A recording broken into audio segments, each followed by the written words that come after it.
Well, it's my honor to welcome Pete Stavros to the San Jose conference. Pete, thank you very much for being with us. I'm honored to be here. Thanks for having me. And Pete has become a important and one of the most central public intellectuals on employee ownership in the country today. And we're going to spend time in a fireside chat with Pete to hear about his thinking and some of the initiatives that he thinks is important. And he's speaking today with us in his capacity as a public intellectual. Pete, let's just get right into our discussion. People are very curious about what you're doing and about your thinking.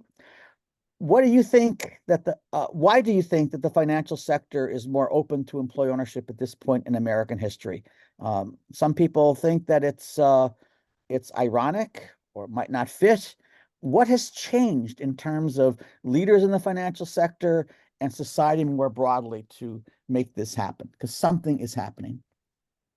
Well, first I have to say no one's ever called me a public intellectual, so that is a new term. I'm honored that you would consider me an intellectual.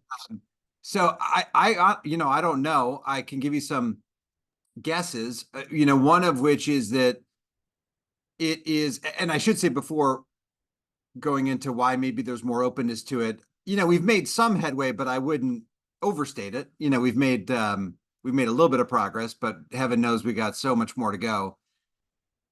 But in terms of that openness, I would say part of it, I think, is there's a new generation of leaders in corporate America. If you grew up under Milton Friedman, this type of thinking was not maybe as natural.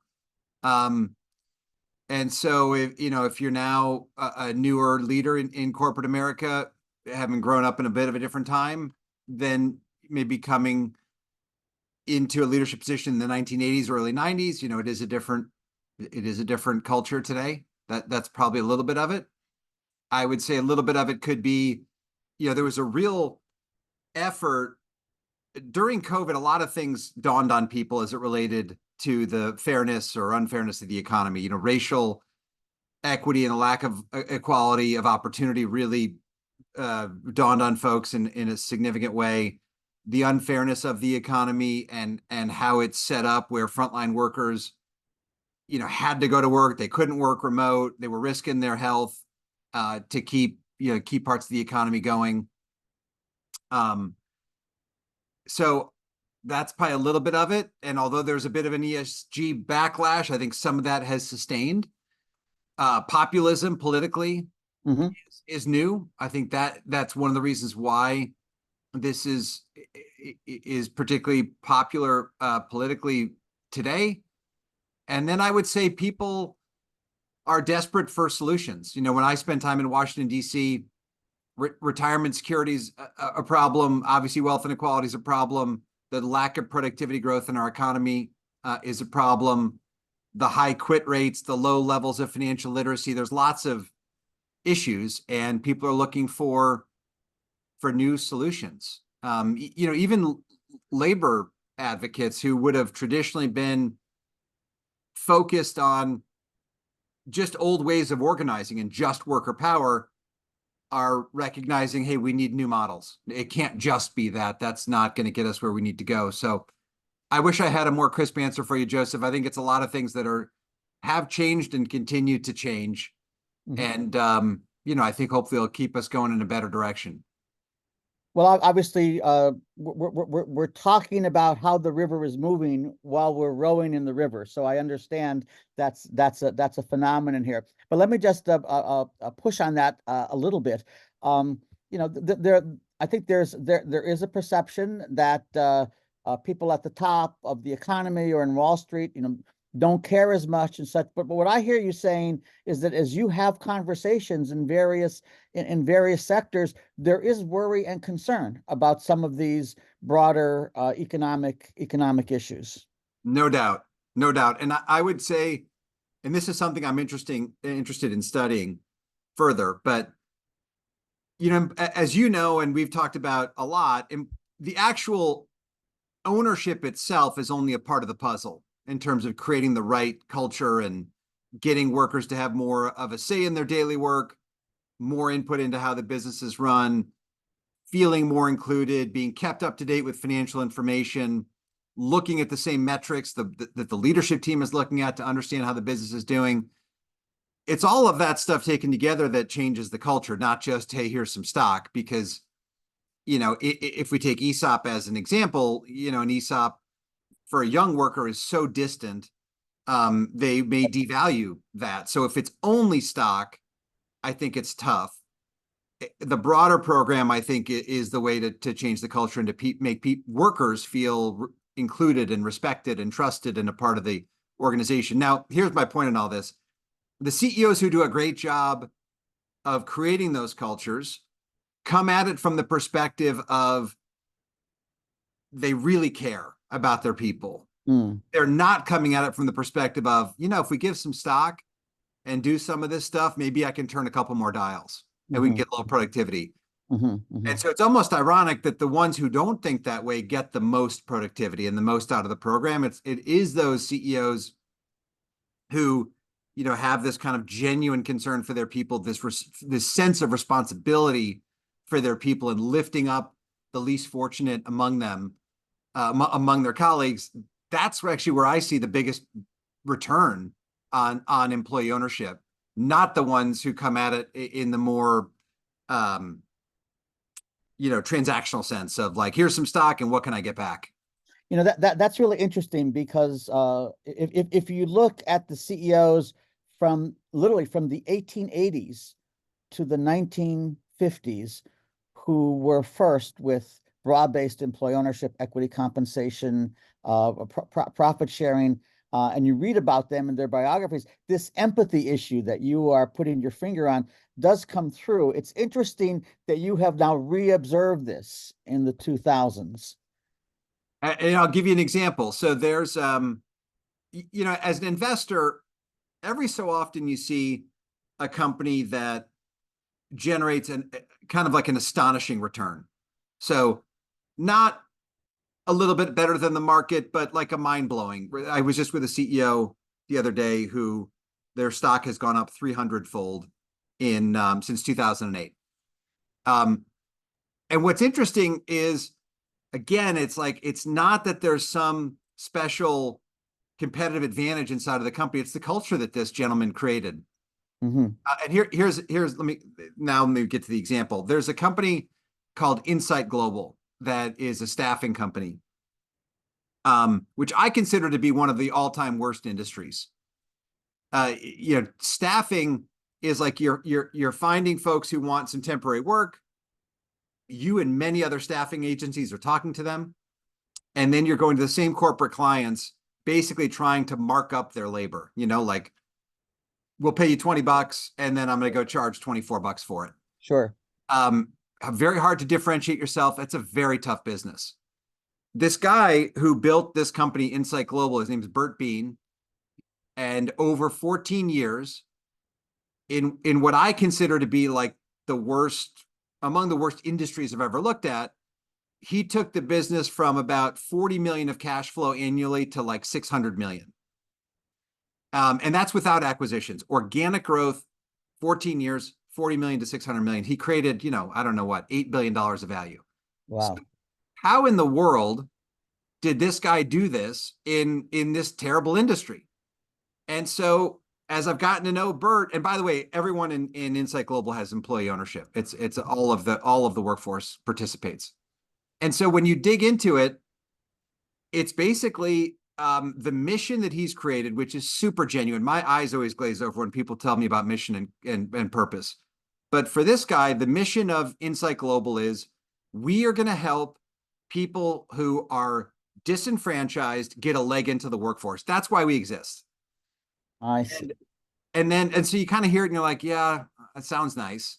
But this guy lives it. The way they structure their agreements with customers is meant to not only get people temporary labor, but to encourage the permanent employment of that individual. Most staffing agencies charge big fees on the back end if you're going to hire their people. He built these or he purchased and then outfitted these buses where his workforce can go into inner cities on the weekends and do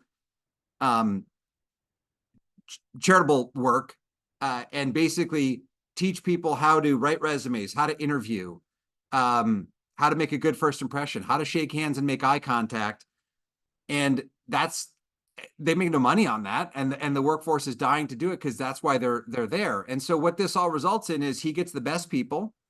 They never leave the organization, and they delight customers because they believe in what they're doing and they're tied into the mission. So I don't know. That's an example of this ownership culture taking hold, where people feel such ownership over the mission of the company and the customers that they're serving. And again, ironically, it also results in the best financial outcomes. So it's one example, but I see that a lot. That's quite interesting. To what extent, when you have you observed that, you know, leaders in Wall Street and in industry who've been sympathetic to the idea of shares for workers have actually been looking for some kind of a framework to do it? In other words, they already had the sympathy there, but they needed the framework to be presented.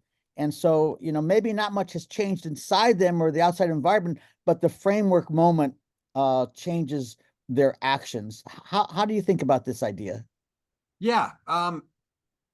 You know, obviously we've had frameworks with 100% S Corp ESOPs and partial C Corp ESOPs, but outside of that structure, there hasn't been a lot. But now, you know, there's more talk about employee ownership trusts. We have our model at Ownership Works, which is, you know, it's not as good as an ESOP, but can still be meaningful to workers. I think there are more frameworks developing around and playbooks on how to create ownership cultures, which didn't exist as holistically before. So for sure, I think all that helps. Human beings are resistant to change. So, you know, kind of greasing the skids and making it easier for people to adopt these programs and create these kinds of cultures, I definitely think is part of it and is helpful. Yeah, that's very interesting, because oftentimes we think of it only coming from the motivation and willingness to act. And now what you're saying is that if you create frameworks and make the skids you know, easy, then we can see some change. Let me move on to asking you about your conversations with company leaders. What have you learned about employee ownership? Are they looking for, you know, more performance, more pragmatic and transactional? You alluded to this. Or do you detect a desire to connect the employee engagement and the equity ownership in these leaders? Or are you having to educate them about that? How do these two things interact, come together, not come together? Yeah, we have I'd say we've got a mix of CEOs that I see out there. I'm sure others have opinions on this. There are some who, you know, want to give stock and share stock, but maybe don't want to do the broader program, not because they're disinterested, but maybe they're overwhelmed. I always say CEOs are overwhelmed with priorities. When you look at not just financial performance expectations, but managing their shareholder base and their boards and driving diversity into the C-suite and the board and changing the way they recruit to add diversity deep into the companies, and climate responsibilities around decarbonization and landfill tonnage and water utilization and energy consumption, and the metrics package they're expected to produce on short timeframes. And then you add on top of that, share ownership with workers, drive employee engagement, teach financial literacy, you know, and it's just a lot. So I do see some CEOs who, just because they've got so many priorities, stop at the giving of ownership, which I think necessarily limits the value of the program to the company and to the workers. I think it's hard to make workers feel included by just giving them a piece of paper. I think it takes more than that.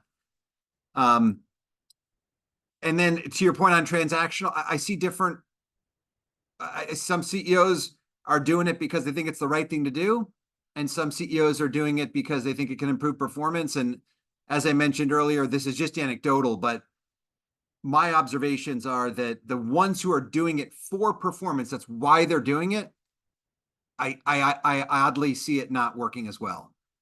When it's not coming from this place of it's the right thing to do. I'm going to make it a huge priority to make sure everyone understands it and values it and feels a part of the organization. When that's not there, the culture doesn't change. And if the culture doesn't change, then you're stuck in this doom loop of you're constantly seeing people walk out the door and you have to rehire new people and retrain them, and you never build a culture, and employee engagement doesn't take hold, and the whole thing kind of doesn't work. No, that's really interesting. It reminds me when I was at the Procter and Gamble archive for 2 weeks working some years ago, and I was reading the grandson of the founder, William Cooper Procter. He came up with this idea. He heard about it in his moral philosophy course at Princeton University in the mid 1880s.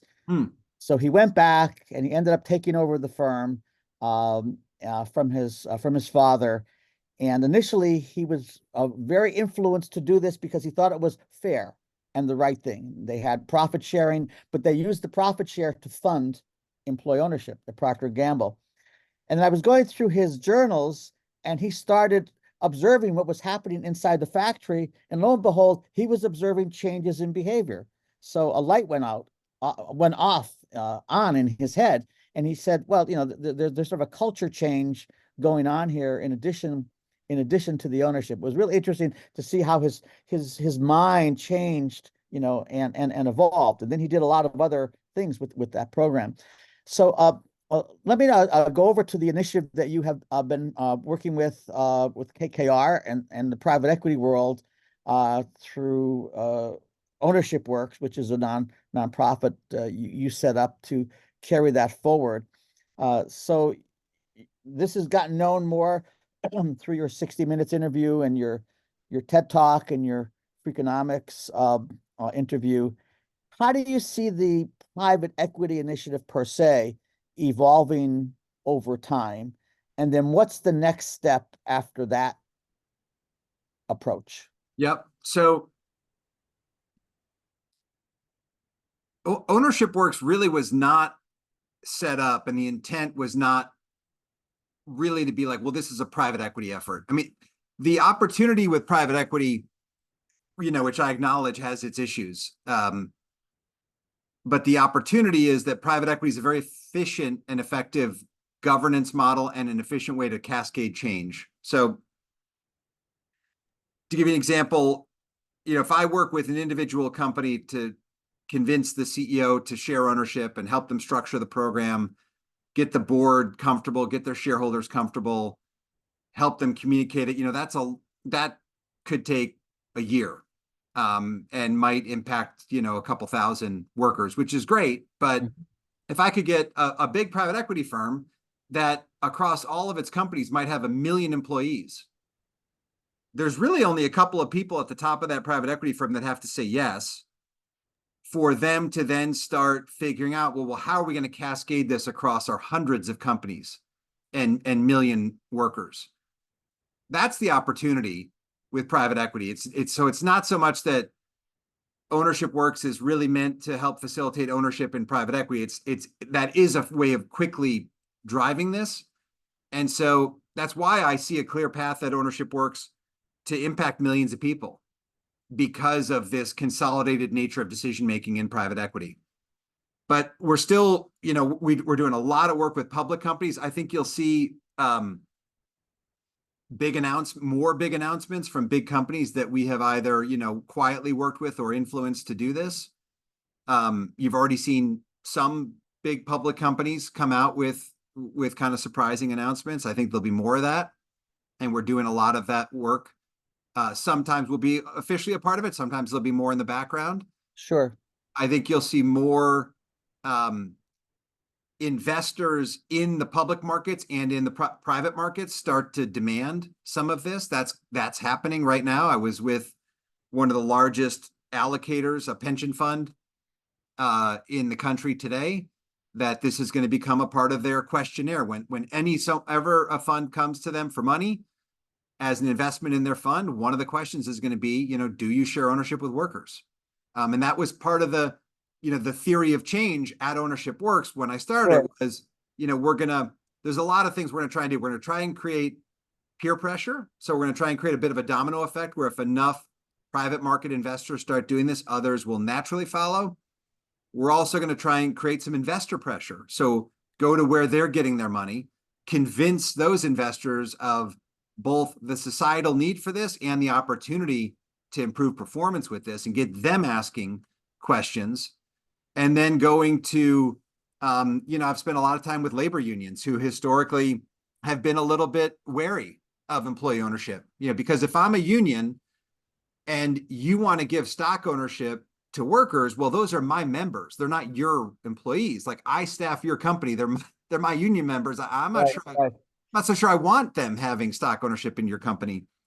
So I spent a lot of time explaining and going many times with data on how union members, how much better off they could have been had they participated in ESOPs, for example, which, as you know, many times unions have declined participation in ESOPs, which has been a big mistake. So that your question about what's next, where's this going? I think we've got some momentum. I don't want to overstate it, but you saw Blackstone come out recently, our biggest, most putative competitor in the world, come out and say, hey, we're going to do this too, which I couldn't have been happier to see. We've got a wait list of, hundreds of private equity firms that have inquired about joining. We're just overwhelmed with work at the moment. So we're being selective about who we bring on and when. And then I think where a lot of work is going on at Ownership Works is in the content library. So what tools and resources do we make available to our partners to drive these ownership cultures? So we've got communication templates and toolkits and timelines and FAQs and all sorts of modules on what if I have a union? Well, there's a module for that. What if my business is really global? What if it's headquartered in Belgium? We've got lots of help for CEOs to do this, roll it out, teach about the program, teach financial literacy, and get employees engaged. That we're going to keep building that content library while we continue to try and build interest in this. Well, that's very interesting because certainly the Rutgers Institute wants to continue to have conversations with Ownership Works. We have 250 fellows all over the country and now, all over the world who can contribute, to that. But what I heard something that is really quite new is, theories of change, how to cascade change, that, private equity being 100% owner can cascade change. That's one approach, and trying to find out different approaches than the, one by one ESOP world that we've been living in. So just taking the stock market company for the moment, what would be your dream for the average stock market company? How do you think about these ideas developing in an average stock market company?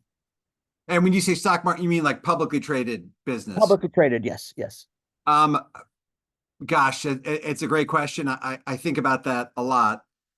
You and I've talked about this, Joseph, but what we don't want is people to be given stock in lieu of other things. Like, here's some shares, but it's coming out of wages or 401k match or other benefits.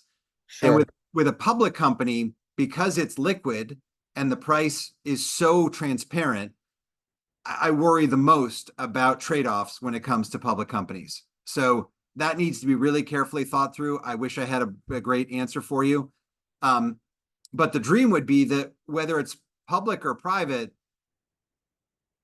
my dream would be, we've got these 100% S Corp ESOPs, and they're beautiful. When they work, it's amazing, but it's a limited market. And I say it's beautiful because it's got the potential for workers to own all of it. I mean, who wouldn't want that? Sure. But that's always going to have a limited market. So for everything else, my dream would be, why can't workers own 10% of everything else? There's something like 75 trillion of stock assets in the country. Right. Imagine if the bottom half of the country owned 10% of that. That'd be 7.5 trillion relative to a net worth today, which is almost nothing. Right. That would be massively transformational. And then the other part of the dream would be that all these companies do the hard work to build an inclusive ownership culture. It's not just, hey, here's some stock, but it's really about getting people engaged and included, and having one of the things I think is terrible about our economy is this quit rate. This is, government reports out on this data, and it recently peaked at 40%. So 4 in 10 Americans quitting their job every year. That's insane. That's like terrible for companies and productivity, and it's terrible for human beings who are not building skills. They're just bouncing around. And maybe if 10% of everything was owned by frontline workers, they'd have a reason to stick around. And that could start to move the needle on all of our problems in the economy. And then the last thing, since we're dreaming, I would say, is to change the culture of corporate America. There's a great book by David Leonhardt called Ours Was the Shining Future. And he talks about, not that long ago, like in the 1950s, the culture in corporate America, look, it was not perfect. We had plenty of problems in the country, God knows, but what was respected was not necessarily just wealth. Like we just immediately respect billionaires. Right. Versus in the 50s, it was like, well, how do you treat your people? And, he talks about Mitt Romney's dad, who was running a company, and his bonus at year end would have put his pay ratio relative to the most junior colleagues at his company at a place that made him uncomfortable, and he declined the bonus. And he did that, I think, more than once. And there were others who did that, and that garnered respect. That we kind of need to go back to not just lionizing our billionaires, but acknowledging the broad contributions that everyone makes in these companies, and then really respecting the people and the leaders who lead in a way that is inclusive and is like genuinely acknowledging the contributions of everyone, as opposed to, what we've got today, which is not that.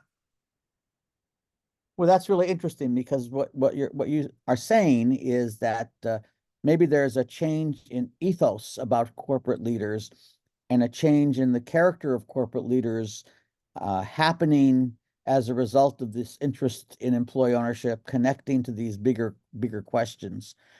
And the other thing I hear you saying, and we've been talking about this at this conference. I mean, the fact is that 75% of all ESOP market value is in about 400 publicly traded companies, not in the closely held ESOPs.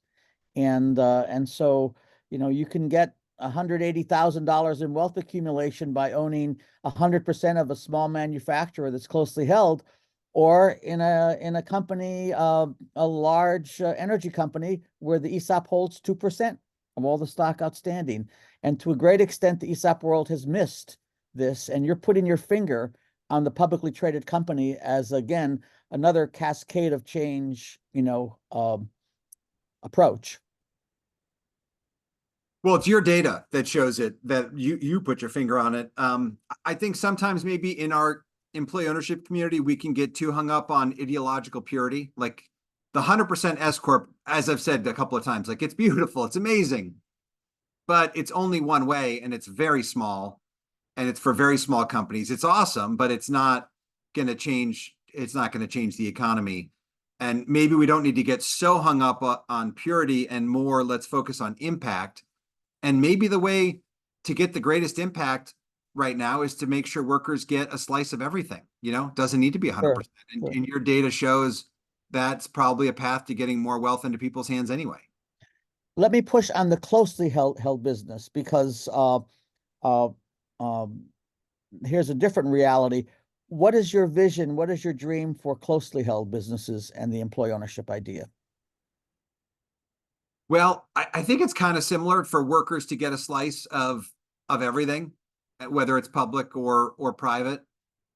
Private, because it's a less transparent market price, I worry less about this substitution effect of people giving stock in exchange for, in lieu of,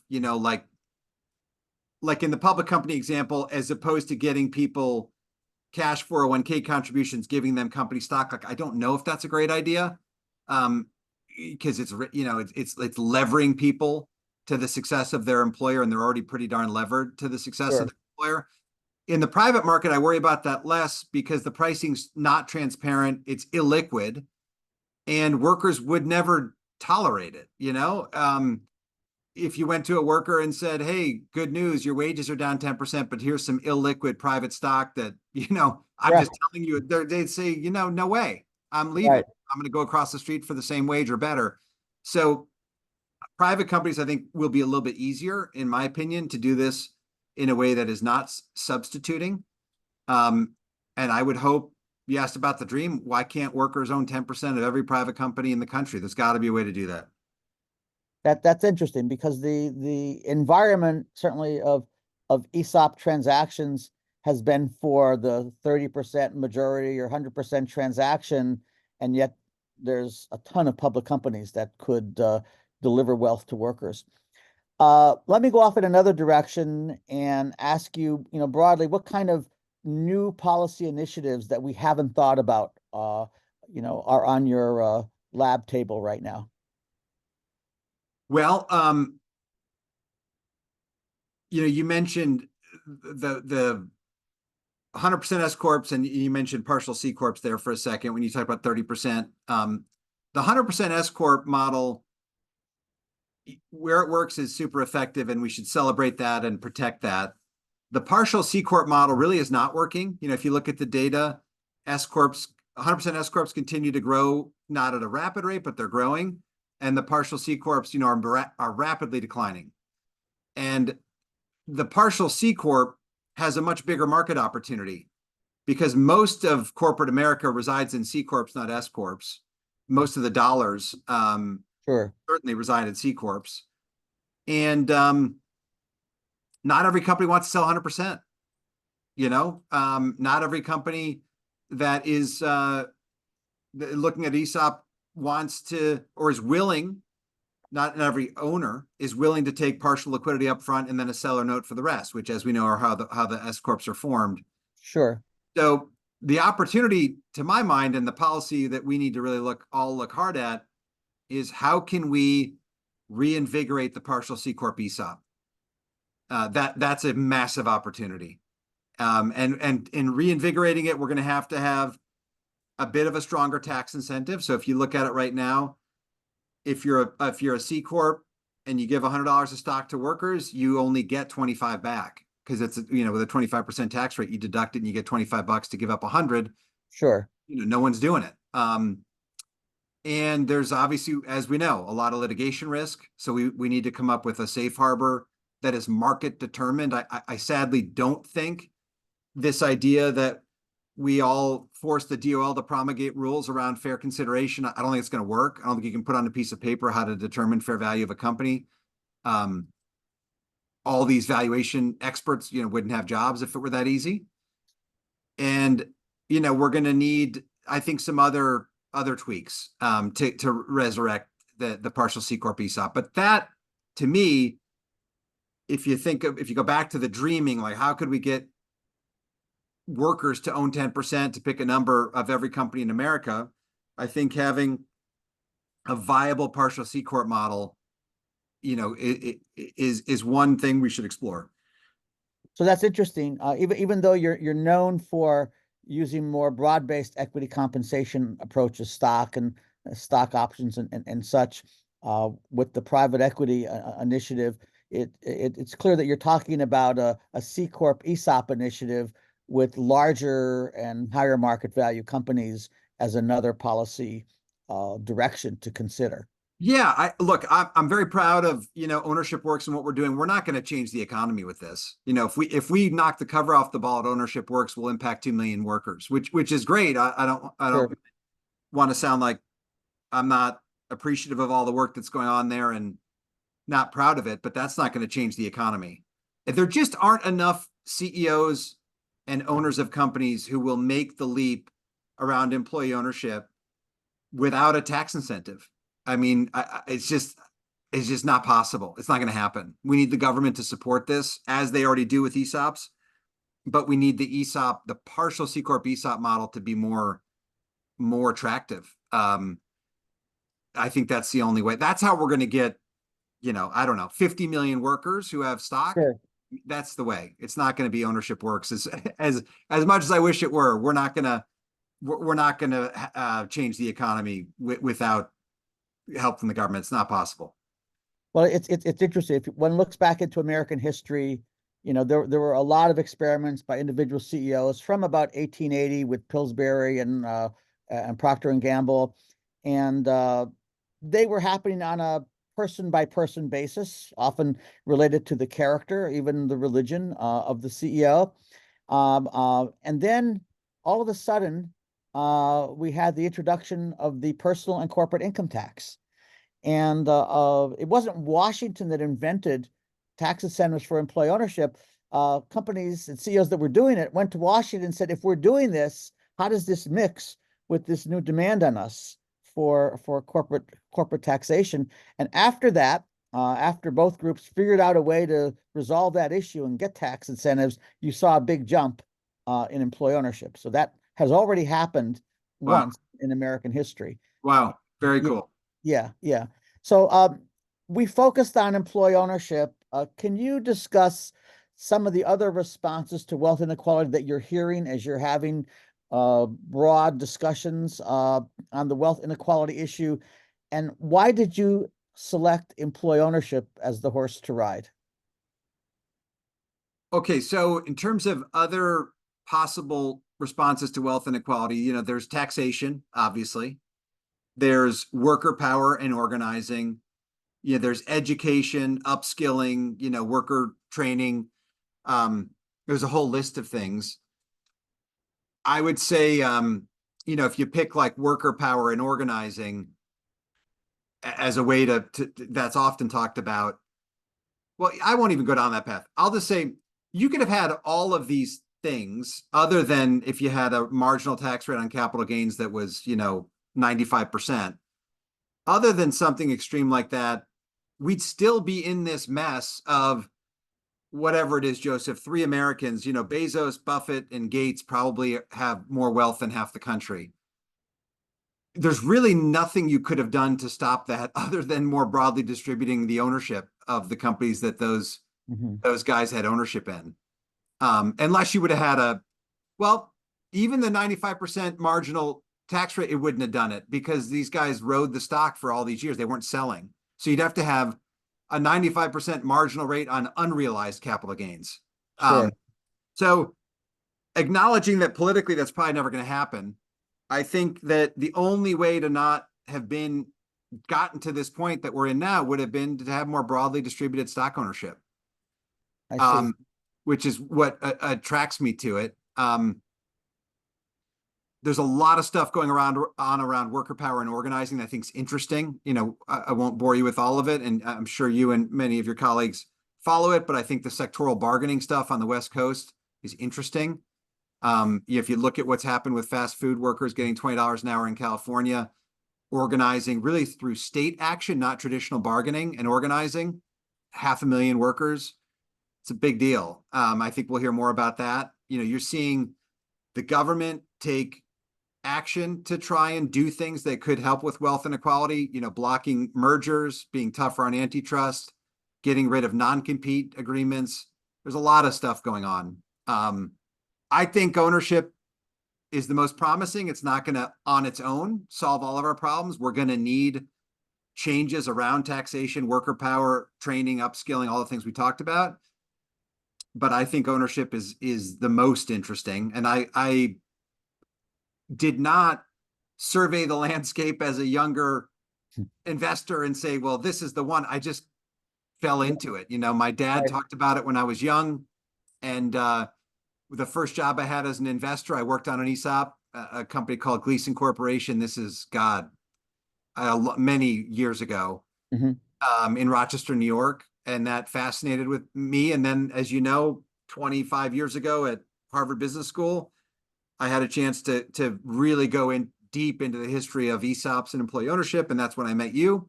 And you were kind enough to help me all those years ago. And so it's just been this steady, I wish I could tell you it came with a lot of direction. It just kind of happened. I got more, I'm lucky enough to meet people like you and got more and more interested and have kept working on it. So I have a final question. I know many others may listen to our fireside chat today, but for the first group that'll be listening to it will be about 100 of the researchers from the Rutgers Institute for the Study of Employment and Profit Sharing. And what questions do you have that you don't have the answers to that you'd like to see university researchers try to answer? Well, I think that I would say I have a lot of things I don't understand and know, but I would say, this whole idea of ownership culture is not well understood. Like, how do you, beyond just giving stock, how do you get workers to actually feel like owners, actually feel included, and be more engaged and be less likely to quit? What actually works? I don't think it's hard to study this stuff. We're trying. We've been at this 15 years. It's not easy. And that's why one of the reasons why I started Ownership Works is to experiment and share best practices and share things that worked, things that didn't work. We get every year 100+ CEOs together at Ownership Works and have them workshop and share all of these stories.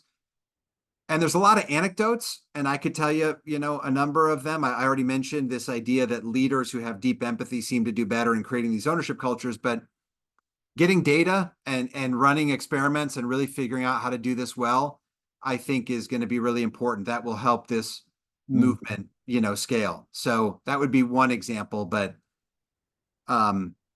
there's so much I don't know about this. This is very hard to do, as you know. Creating these ownership cultures and making employee ownership effective, not just for the company, but for employees beyond just the money. That needs a lot more. We need a lot more help there. Well, Pete, this has been a very interesting fireside chat. I'm especially delighted that you've pushed on a lot of points and issues and problems that you haven't discussed before in the public domain. And I think it will interest many people who listen to this fireside chat. Thank you so much. My pleasure. Thanks, Joseph. Okay, bye. Thank you.